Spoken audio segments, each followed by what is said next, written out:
नमस्कार साथियों, आज हम देखते हैं कक्षा 9वीं विज्ञान में हम देखते हैं कार्य, ऊर्जा और शक्ति को समझाइए। एक प्रश्न आया है, कार्य, ऊर्जा एवं शक्ति को समझाइए। तो इस प्रश्न को हम समझते हैं। ठीक है, तो सबसे पहले बात करते हैं हम कार्य की। क्या बात करते हैं? कार्य को हम क्या बोलते हैं? वर्क। ठीक, कार्य क्या होता है समझना। जब कोई वस्तु होती है, जैसे फॉर एग्जांपल के लिए ये कोई प्लेन है, इस पर कोई वस्तु यहाँ पड़ी हुई है, यहाँ पर हम चाहते हैं ये वस्तु यहाँ से यहाँ आ जाए, है ना। मतलब ए बिंदु पर पड़ी हुई है और हम इसको बी बिंदु पर लाना चाहते हैं। तो हम लाने के लिए हमको क्या लगाना पड़ेगा? इधर इस तरफ से आपको बल लगाना पड़ेगा। जब इस तरफ से आप इसको बल लगाओगे तो ये वस्तु यहाँ से कहाँ पहुँच जाएगी? यहाँ पर आ जाएगी। मतलब इस वस्तु में कुछ न कुछ विस्थापन हुआ है। विस्थापन मतलब इसकी स्थिति चेंज हुई है। यहाँ पे पहले यहाँ थी, अब ये यहाँ आ गई है, तो इसी को हम बोलते हैं विस्थापन। तो विस्थापन मान लो इसमें कितना हुआ है? d। ठीक है, तो कुछ बल लगाने पर वस्तु में कुछ विस्थापन हुआ है ना, तो इसी को हम क्या बोलते हैं? कार्य। तो कार्य क्या होता है? जब किसी वस्तु पर बल लगाया जाता है तो वह वस्तु क्या हो जाती है? विस्थापित हो जाती है। अर्थात बल तथा विस्थापन का जो गुणा है वो क्या कहलाता है? कार्य। तो हम कार्य की परिभाषा कुछ इस प्रकार से देंगे, आप इसको समझेंगे। तो कार्य क्या होता है समझना। किसी वस्तु का अपने स्थान से विस्थापित होना कार्य कहलाता है। किसी वस्तु का अपने स्थान से विस्थापित होना कार्य कहलाता है। दूसरे शब्दों में बल तथा विस्थापन का गुणनफल कार्य कहलाएगा, है ना। कार्य को W से प्रदर्शित किया जाता है। कार्य का जो मात्रक होता है वो क्या होता है? जूल। कार्य का मात्रक क्या होता है? जूल। अगर सूत्र के रूप में लिखेंगे तो कार्य क्या होता है? बल और विस्थापन दोनों का गुणनफल होता है। तो कार्य मतलब W बराबर बल F और विस्थापन D, तो W बराबर F इंटू D। क्लियर। इसके बाद हम देखते हैं अगला टॉपिक हमारा ऊर्जा।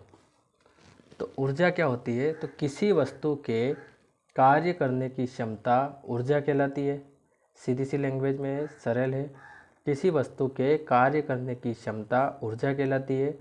ऊर्जा को ई से दर्शाया जाता है क्योंकि इसको हम इंग्लिश में एनर्जी बोलते हैं, इसलिए इसको ई से दर्शाते हैं। और कार्य को हम वर्क बोलते हैं, इसलिए डब्ल्यू से दर्शाते हैं। ऊर्जा का जो मात्रक है वो भी क्या होता है? जूल होता है। ठीक है, इसके बाद हम आगे बढ़ते हैं और हम देखते हैं शक्ति। शक्ति क्या होता है समझना। शक्ति क्या होता है? किसी वस्तु के कार्य करने की दर। मतलब किसी वस्तु के कार्य करने की दर मतलब 5 मिनट में हमने कितना कार्य किया है या 1 घंटे में हमने कितना काम किया है। कार्य करने की दर मतलब इतने समय में कितना काम हुआ है, उसको हम बोलेंगे कार्य करने की दर। जैसे 5 मिनट में हमने इतना कार्य किया है, इस दोनों का जो अनुपात बनेगा उसको हम बोलेंगे शक्ति।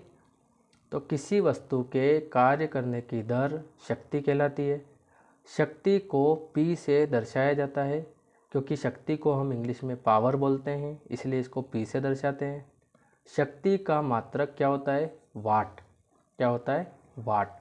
अगर सूत्र के रूप में बनाएंगे तो ऐसा लिखेंगे, कार्य बटे समय, P बराबर W बटे T।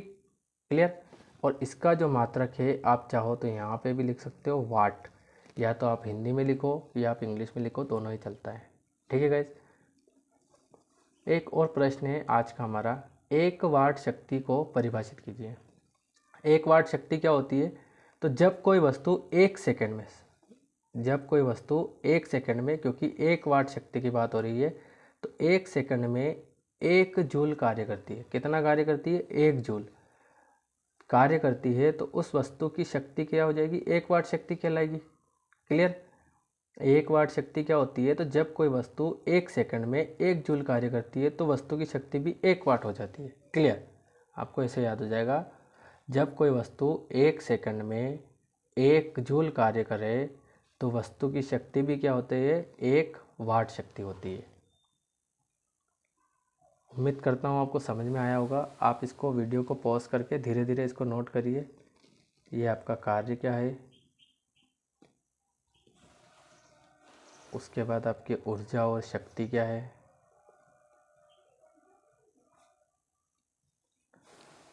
उसके बाद 1 वाट शक्ति क्या है।